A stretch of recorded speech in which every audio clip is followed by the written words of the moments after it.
A great comedic masterpiece, yet one that strictly forbade any actual comedians from setting foot on its set.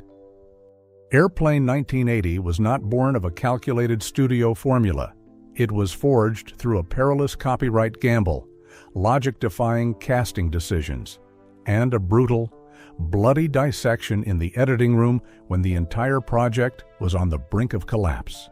Every single choice made along the way carried the potential to execute the film. Yet, bound together, they conjured an anomaly that no one has ever been able to replicate. The following 20 truths will unearth a cruel paradox: how a project, teetering on the edge of disaster at every conceivable stage, completely rewrote the history of parody cinema right before its very creators quietly turned their backs on the monumental legacy they had built. Audiences only ever saw the deadpan, emotionless face of Roger Murdock. No one saw the grueling reality unfolding just beneath the frame. 1. The physical sacrifice of a legend, Kareem Abdul-Jabbar. Audiences know the image by heart, the quiet co-pilot, sitting rigidly in the cockpit with a razor-sharp, stoic expression, enduring the naive interrogations of a young passenger. The illusion was so flawless that people entirely forgot a fundamental law of physics in the filmmaking industry of that era. Hollywood prop models were never designed to house an athlete towering over 7 feet tall. Rewind to the sweltering summer of 1979 on a closed soundstage at Paramount Pictures. There was no advanced CGI, no modern, hidden cooling systems. The cockpit of Flight 209 was a claustrophobic coffin constructed of plywood, fiberglass, and hard plastic.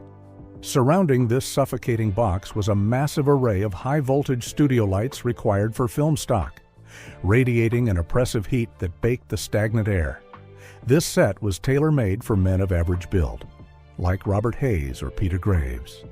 Stepping into it, however, was one of the most colossal giants in the history of the NBA. To simply fit inside that cramped space, Kareem Abdul-Jabbar had to fold his body into an entirely unnatural posture. He was forced to press his chest flush against the faux control panel, crush his record-length legs beneath the seat, and wear a heavy, unbreathable polyester pilot's uniform, under the relentless barrage of studio lights beaming directly into his face. The cockpit rapidly mutated into a literal oven, while the camera lens focused solely on his unwavering visage, forcing him to deliver absurd dialogue with dead serious conviction beneath the frame. The biology of a peak-condition athlete was being drained to its absolute limit. Human endurance has its breaking point amidst the director's endless calls for action. Kareem blacked out, not once, but twice. The towering legend collapsed right there in the cramped co-pilot's chair, succumbing to sheer physical exhaustion and heat stroke. The entire set instantly froze. The bustling noise of the crew went dead. Medics and stagehands rushed in to drag his massive frame out for emergency first aid. A suffocating tension blanketed the production for a sports superstar who viewed acting as merely a fleeting detour. Abandoning such a torturous cameo would have been completely justified. Whispers circulated that Kareem would drop the aviator hat, walk out of the studio doors, and never look back. But what transpired after he regained consciousness exposed the ironclad discipline of a true legend. Not a single complaint left his lips. There were no diva demands to alter the set or request special accommodations. Kareem Abdul-Jabbar quietly drank his water, wiped his brow, and gritted his teeth as he crawled right back into that plastic cage. He forced himself back into the torturous posture, resurrected his emotionless mask, and resumed arguing with a 9-year-old about basketball defensive strategies as if he hadn't just brushed against the edge of consciousness. Generations of viewers who grew up on VHS tapes only experienced a roaring laugh when his pilot disguise was finally stripped away. None knew that in exchange for those 15 seconds of flawless satire. A man of flesh and bone had waged war against his own biological limits. He bled his energy dry for a fleeting sequence, suffering in absolute silence under the blistering lights, utilizing his very stoicism to cement cinematic history. Yet, while Kareem had to physically contort himself to capture all the attention in the cockpit, in another shadowed corner of the film, a phantom quietly emerged from the darkness of air traffic control, an unnamed man who, decades later, would make the entire television landscape tremble. 2. The face of a hidden assassin, Jonathan Banks. Amidst the chaotic frenzy of Los Angeles air traffic control, a room echoing with frantic screaming, shattering coffee mugs, and strobing circuit boards sat a radar operator named Gunderson. He remained anchored there, eyes glued to the glowing green monitor, murmuring navigational vectors with a chilling, hollow apathy. For the theater-goers of 1980, Gunderson was nothing more than a fleeting background extra, a minor brushstroke in the canvas of an absurd landing sequence. But time has a cruel way of playing with memory. 30 years later, the Gen X teenagers who had carelessly chewed popcorn in those darkened theaters were middle-aged adults, sitting tensely before flat-screen televisions, holding their breath through the grim sagas of Breaking Bad and Better Call Saul. And the exact moment the underworld's most infamous cleaner stepped onto the screen, an eerie sense of déjà vu washed over them, that deadened stare, that ruthless, unshakable calm. The face of the cartel assassin, Mike Ehrmantraut, was the aged, weathered evolution of the very same air traffic controller from decades past. Actor Jonathan Banks had sharpened his most terrifying weapon, a razor-sharp, soulless void inside a slapstick comedy. The directors that year needed someone who could maintain an immovable visage amidst a hurricane of mockery, and Banks executed it so flawlessly that no one detected the true dark potential lurking beneath. The audience was fooled by a specter masquerading as a diligent employee, and the formidable legal teams of Warner Brothers and Paramount, ironically enough, were neutralized by a check so appallingly cheap it bordered on theft. 3. The dirt cheap rights hijacking script origins. The mythology of creation often speaks of a sudden bolt of inspiration in the dead of night. But the genesis of Flight 209 began with an act of unvarnished cinematic plagiarism. In the late hours of the 1970s, 3 young men, David Zucker, Jim Abrahams, and Jerry Zucker Zaz, shared a habit of recording late-night trash TV and cheap commercials. During one of these nocturnal taping sessions, their VCR captured a forgotten, black and white relic from 1957 titled 0 Hour. The film chronicled a commercial flight stricken by food poisoning, forcing a severely traumatized ex-military pilot to take the yoke. Zaz did not borrow inspiration. They did not pay homage. They meticulously flayed the original work, peeling back its skin layer by layer. Names like Ted Stryker, specific camera angles highlighting pure panic, and overly melodramatic dialogue, all of it was surgically extracted and transplanted directly into their new script. Everything was identical, save for the fact that Zaz weaponized that severe earnestness, twisting it into a grotesque farce. However, in the realm of Hollywood, a 1-1 copy is a civil death sentence. Warner Brothers and Paramount commanded legions of lawyers eager to crush anyone who dared touch their intellectual property. Acutely aware of the guillotine suspended above their necks, the 3 filmmakers executed a cold-blooded legal maneuver. They approached the rights holders with a seemingly innocent proposal to outright buy the remake rights for a film that had been gathering dust for 2 decades, seeing absolutely zero commercial viability in the forgotten property. The studio executives blindly signed the rights away. The final, negotiated price, a mere $2,500, for the equivalent of a few weeks' pay for a lowly stagehand. Zsasz legally laundered a massive script hijacking. That paltry sum forged an impenetrable shield, safeguarding the $83 million in box office revenue they would eventually reap. They had successfully gagged the lawyers, but navigating the legal paperwork was only the tip of the iceberg. Their most dangerous gamble lay in enacting a ruthless ban against the very people whose life's purpose was to generate laughter. 4. The rejection of professional farce casting strategy. In 1980, the universal formula for producing a comedy was simple: call Chevy Chase, Bill Murray, or John Belushi, hand them a script, and roll the cameras. But Zsasz walked into the Paramount boardroom and established a mandate that defied all commercial logic. No comedian is allowed to step foot on our set. For this engine of satire to function, it required a highly volatile fuel absolute, blinding sincerity.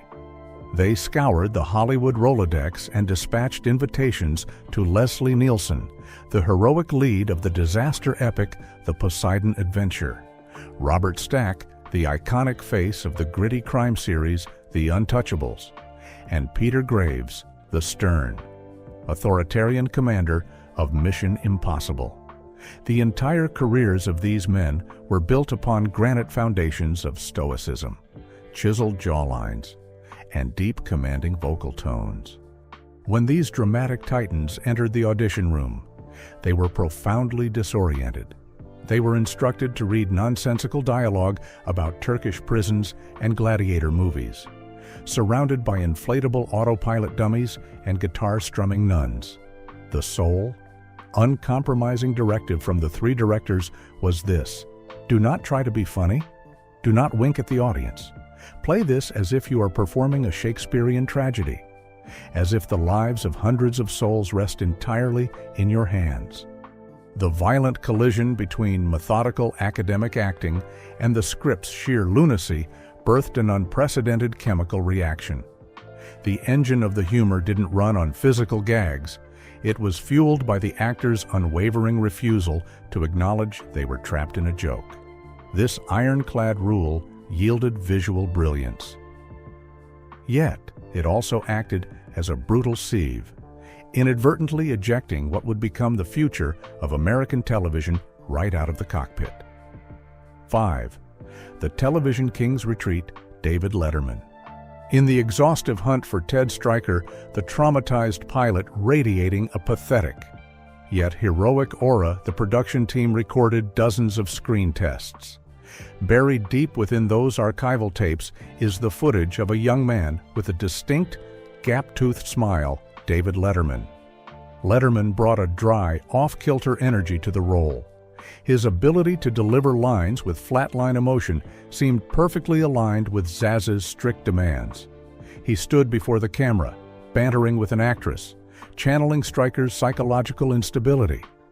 Yet within the stifling atmosphere of that audition room, an invisible barrier materialized. There was a subtle, unshakable rhythmic dissonance between the mind of a stand-up comedian and the rigid tempo of a disciplined cinematic machine. Despite advancing to the final stages of negotiation, Letterman abruptly walked away. The choice to turn his back on Flight 209 that day forged a crossroad that would redefine the face of American entertainment. Ted Stryker went to Robert Hayes, who cemented the character as an icon. And Letterman, he packed his bags, pivoted to broadcasting, and single-handedly built a late-night empire bearing his name. Letterman's departure was a flawless trade-off, a peaceful handshake between two diverging worlds. But for another man across the Atlantic, the refusal to board this flight would curdle into a phantom that haunted him until his final breath. 6. Dracula's eternal regret, Christopher Lee. Far from the blinding California sun, in the gloomy overcast of London, a script was placed on the desk of Christopher Lee. This man was the living embodiment of cinematic dread, an actor who had sown terror into the hearts of generations as the legendary Count Dracula. The directors firmly believed that Lee's brooding British baritone and aristocratic aura would morph Dr. Rumack into a milestone of deadpan satire. But as Lee flipped through the pages, he froze. The eyes that had peered so deeply into the cinematic darkness were now bewildered by the text before him. He couldn't decipher why a medical professional would speak in such fractured, illogical cadences. He failed to grasp the hidden architecture beneath the scripted chaos, seeing only a farcical project that threatened to taint his academic prestige. Lee politely declined.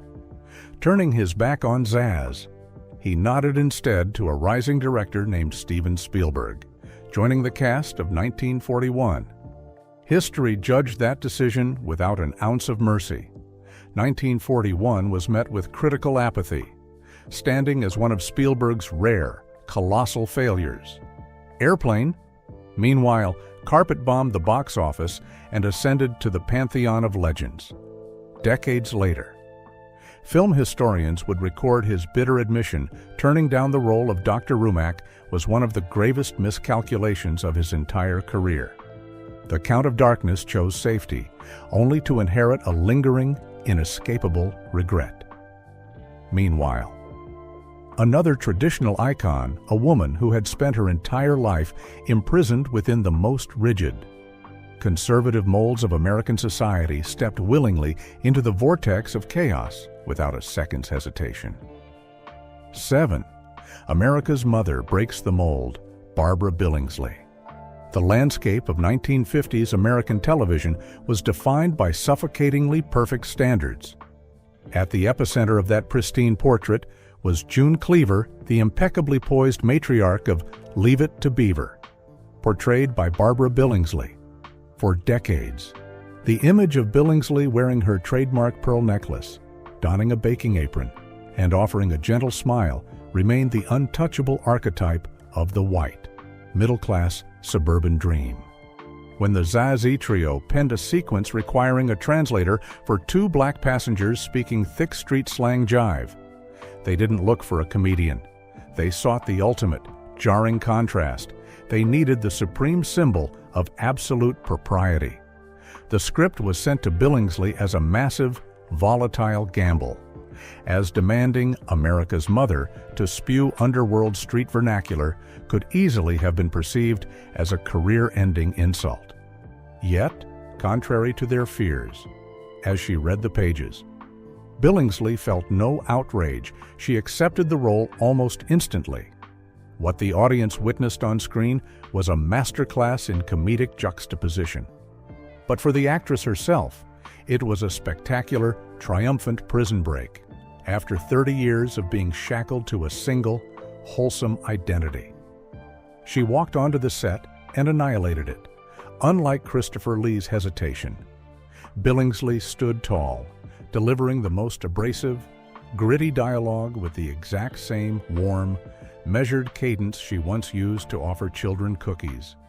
Her decision to shatter her own image triggered a localized cultural earthquake in 1980, gifting her an entirely new generation of devotees. Billingsley used this absurd flight to resurrect her career. Conversely, a titan of the previous era chose to board this same plane to sing her final goodbye. 8. A final footprint on a hospital bed, Ethel Merman.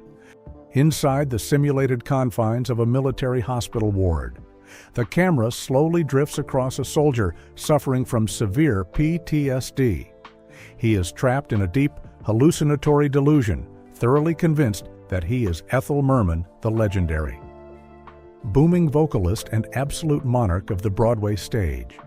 And as the lens pushes in for a close-up, the audience is struck by a tragic, jarring reality. The person thrashing on the bed is the flesh and blood Ethel Merman herself. Merman's appearance is a cameo drenched in dark self-deprecation, amidst the cold, sterile environment and the sterile white coats of the doctors. She violently jolts upright, stripped of her grand orchestras and glittering stage lights. The Broadway titan belts out her signature powerhouse anthem, "Everything's Coming Up Roses," all while being physically assaulted, pushed down, and restrained by orderlies injecting her with sedatives. It stands as a moment of absolute, unrestrained absurdity within the film, but carries a heavy, visceral weight in the context of cinematic history. By 1980, Merman was in the twilight of her life. Her health was failing. The era of her grandiose musicals had long since faded into the ether. The footage of her violently struggling on a military cot, expending her final burst of theatrical energy to sing a familiar chorus, inadvertently became the last moving image she would ever leave behind for the world. The hospital doors swung shut, closing the book on the colossal career of a stage queen with a laugh tinged in deep melancholy. The somber underlying echo of that room stood in stark contrast to the naked, silent physical struggle occurring just outside the aluminum hull of Flight 209. 9. The silenced jester Jimmy J.J. Walker. In the 1970s, Jimmy Walker was the undisputed face of American television. Through his portrayal of J.J. Evans on the sitcom Good Times and his earth-shattering catchphrase, "Dynamite," he mutated into a pop culture leviathan plastered across every teenager's lunchbox and t-shirt. Casting a comedic juggernaut of his magnitude in a theatrical film should have theoretically guaranteed pages of rapid-fire dialogue designed to squeeze every ounce of his charisma. However, the laws laid down by the Zaz directors where absolute professional comedy was strictly forbidden. They allowed Jimmy Walker into the film, but under one ruthless, non-negotiable condition: they would surgically remove his greatest weapon, his voice. Walker was not seated in first class to deliver punchlines. He was thrown outside the nose of the aircraft at an altitude of 30,000 feet, in a rapid blink-and-you-miss-it sequence. The audience witnesses one of the biggest stars in America desperately clinging to the windshield, struggling to check the engine oil while being pulverized by hurricane-force winds generated by massive studio fans. There was no stage. There was no microphone. Not a single trademark syllable was permitted to leave his lips. Walker was violently reduced to a mere physical prop, thrashing in silent desperation before slipping away into the void. Tossing a top-billed comedian out an airplane window in exchange for a few seconds of crude physical comedy remains the starkest testament to the production's tyrannical creative control. They didn't need actors to fabricate authenticity. Instead, they reached directly into the real world, violently uprooted its rawest materials, and dragged them into the recording booth, starting with the soulless, automated voices echoing from the ceiling of the Los Angeles terminal. 10. The authentic breakdown over the PA system, the airport ambiance. While constructing the opening airport sequence, ZAZ required a flawless layer of ambient noise, the monotonous announcements regarding the white and red parking zones. The casting department ushered dozens of professional voice actors into the booth. They meticulously modulated their tones, striving for the most rhythmic, authoritative delivery possible. Every single one was rejected. The dialogue sounded too polished, too distinctly acted, to perfectly replicate the sprawling, desolate, and sterile atmosphere of Los Angeles International Airport, LAX, in the late 70s. The directors made a chilling choice: eliminate the actors entirely. They infiltrated the actual municipal payroll and tracked down the real-world individuals who performed the job. They officially contracted the actual married couple who recorded the PA announcements for LAX in real life. They locked these two diligent public servants inside a soundproof booth and handed them the script. What began as a dry recitation of municipal parking codes rapidly mutated into a vicious, deeply personal argument detailing marital rot, forced abortions, and a life-altering dispute they could never resolve. The truly haunting element was that the couple maintained their deadpan, unhurried, agonizingly professional cadence, enunciating every single syllable through the echoing microphones, even as the dialogue descended into pure, venomous hatred.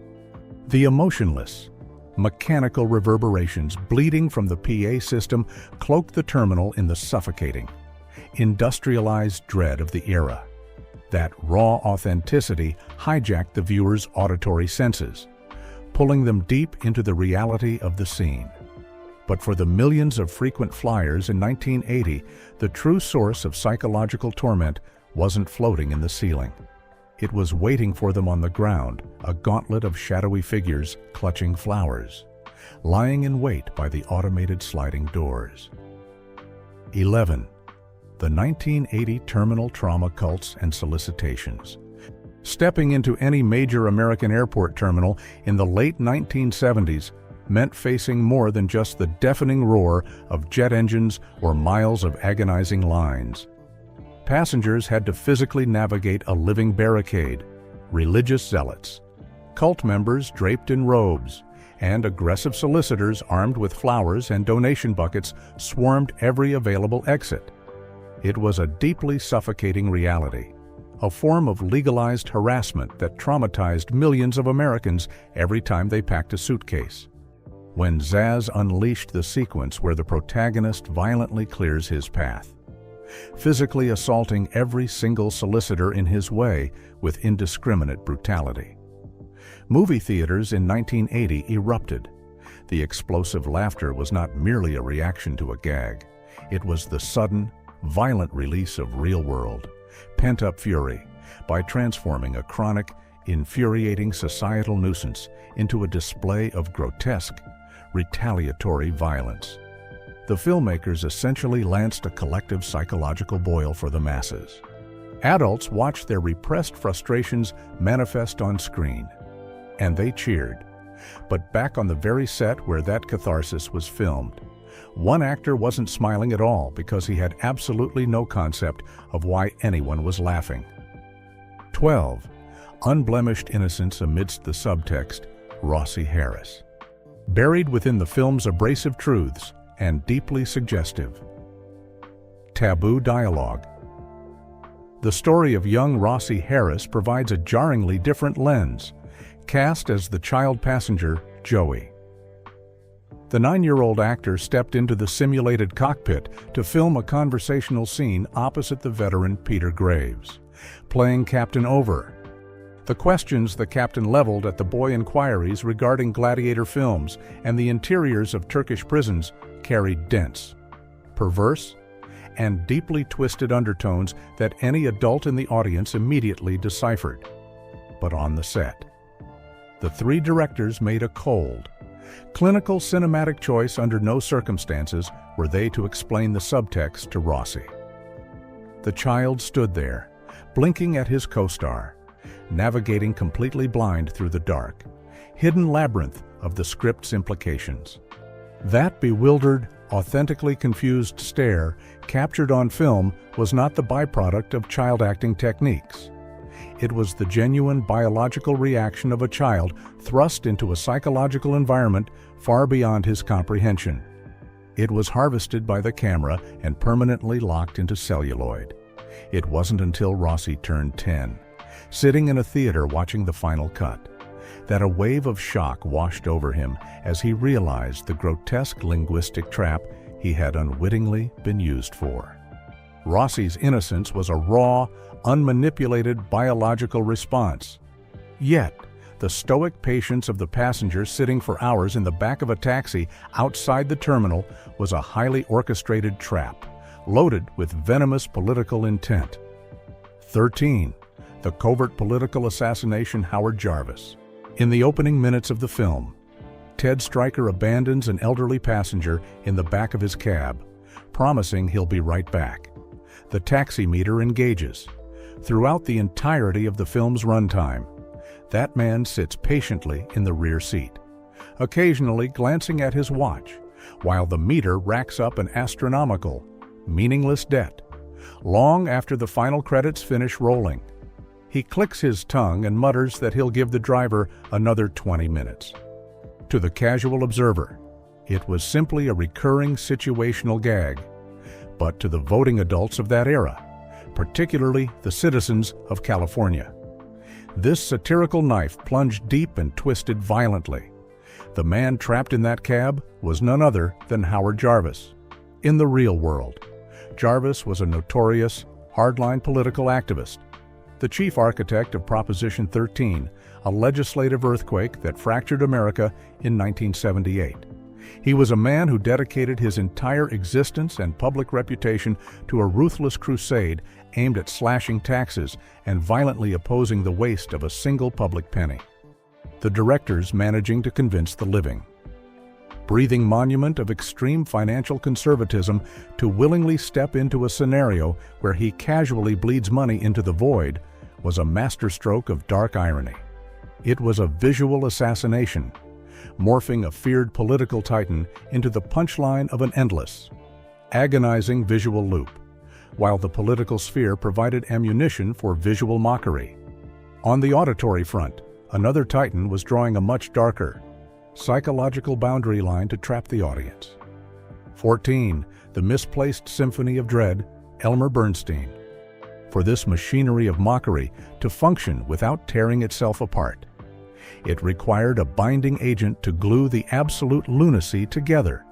That heavy burden was thrust onto the shoulders of the legendary composer Elmer Bernstein, the mastermind behind Monumental, sweeping cinematic epics like The Magnificent Seven, To Kill a Mockingbird, and The Great Escape.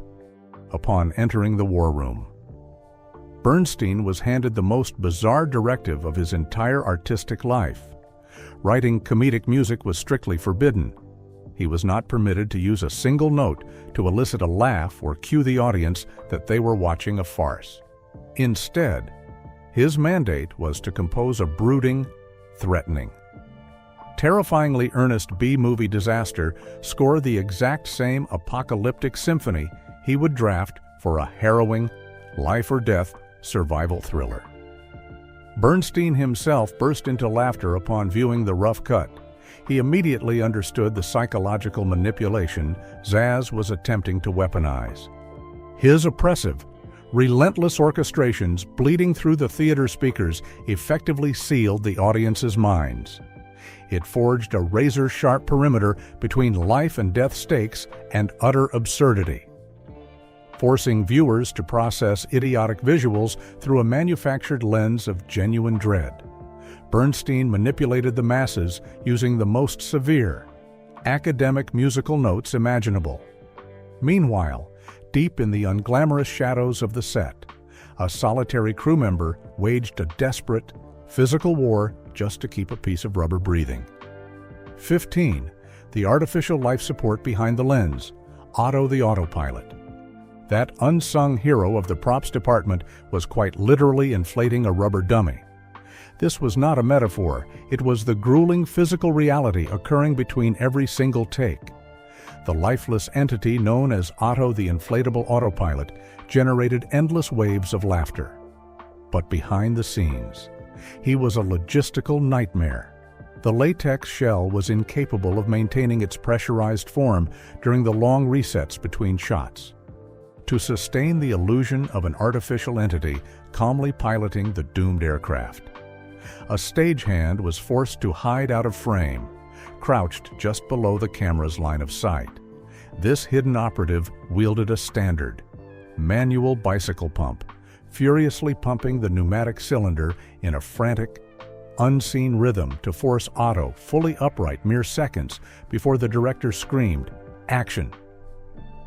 The audience reveled in a flawless piece of physical comedy, utterly blind to the frantic, sweating manual labor required to prevent a literal cinematic illusion from deflating into a pile of rubber.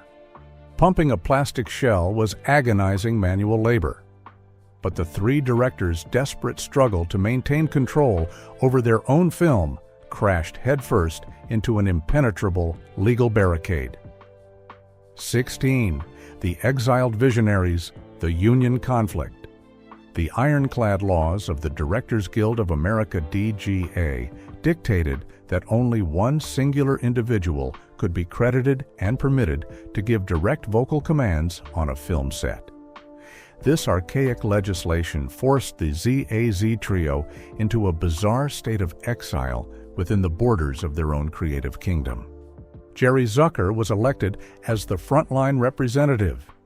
The other two, David and Jim, were violently pushed out of the inner circle, banished to the fringes of the soundstage where they sat in silence behind a closed-circuit monitor. They were stripped of the right to speak directly to the very actors they had painstakingly recruited. Every critique, every microscopic adjustment to an actor's rhythm had to be whispered through an intermediary. Closely monitored by the ever-watchful gaze of a union representative lurking in the shadows. The suffocating grip of Hollywood's bureaucracy bore down heavily on the creators. They were forced to navigate through the cracks of union law just to protect their artistic vision. Yet, the threat of union intervention paled in comparison to the monolithic burden that tightened like a noose around every creative breath they took the budget. 17. The $3.5 million death gamble, the financial crisis. During an era when massive studios were beginning to indiscriminately hemorrhage cash on bloated blockbusters. The entirety of Flight 209 was built on a foundation so financially starved it bordered on suffocation. $3.5 million. Every blown take, every foot of overexposed film stock, every botched gag directly threatened the survival of the picture. There was absolutely zero margin for experimentation or waste. This financial starvation forced the creators to adopt the most ruthless, utilitarian filmmaking tactics imaginable. They squeezed everything into tight, claustrophobic camera angles, masked the cheapness of their props in heavy shadows, and calculated every millimeter of movement to protect their precious reserves of celluloid.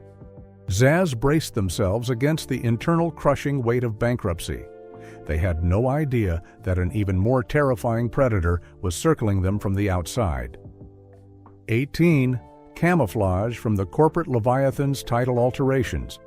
Universal Studios, the reigning superpower profiting endlessly from the massive airport disaster franchise, unleashed severe legal threats over the phonetic similarities of the film's title, staring down the barrel of a corporate war machine fully prepared to bury them in litigation.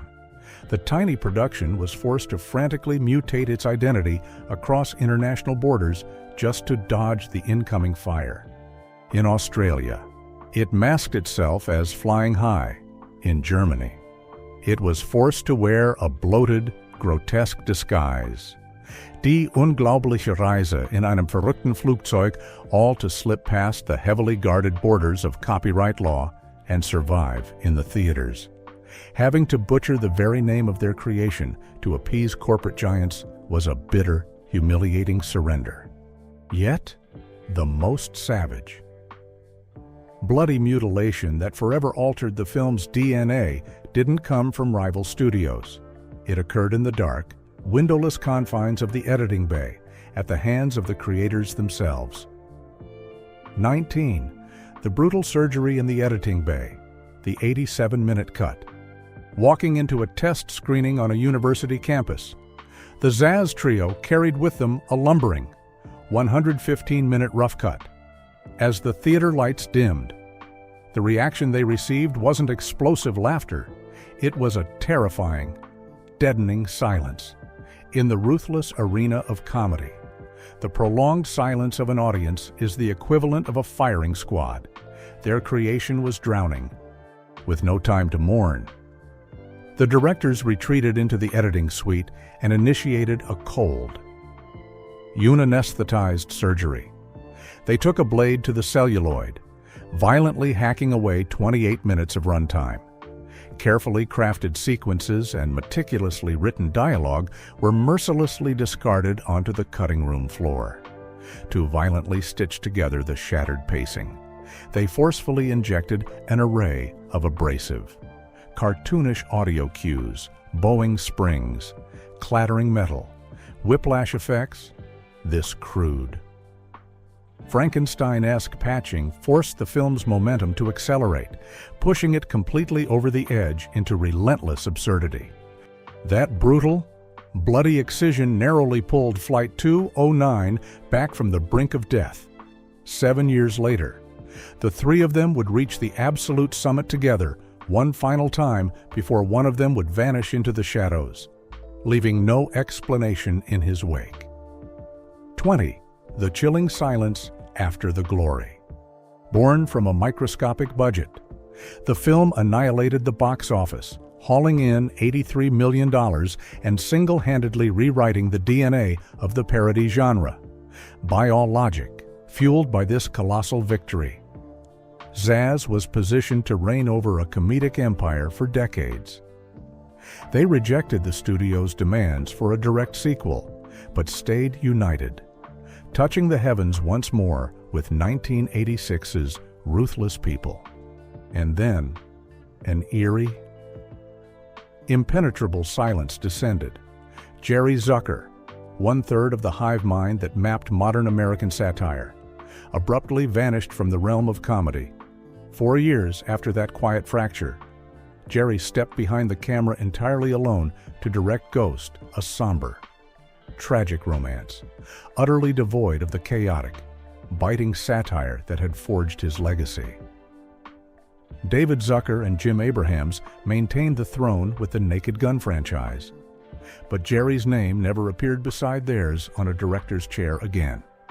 What truly transpired in the waning years of the 1980s? What philosophical fracture carried enough gravity to make a man turn his back on an entire empire he had built with his own hands? More than 4 decades have passed, and the doors to that hidden room remain firmly deadlocked. The three men chose the path of silence, leaving behind a profound, unfillable void echoing beneath the endless laughter of Hollywood. Amidst the relentless barrage of absurdity in Airplane, there are lines of dialogue that, when viewed through the fuzzy screen of a childhood television, left us utterly confused or deeply disturbed. Which dark, hidden truth of this film lay dormant in your mind for over a decade, only revealing its twisted reality once you collided with the harshness of the adult world? Dig up that memory in the comments below. And don't forget to hit subscribe so you won't miss the next investigation.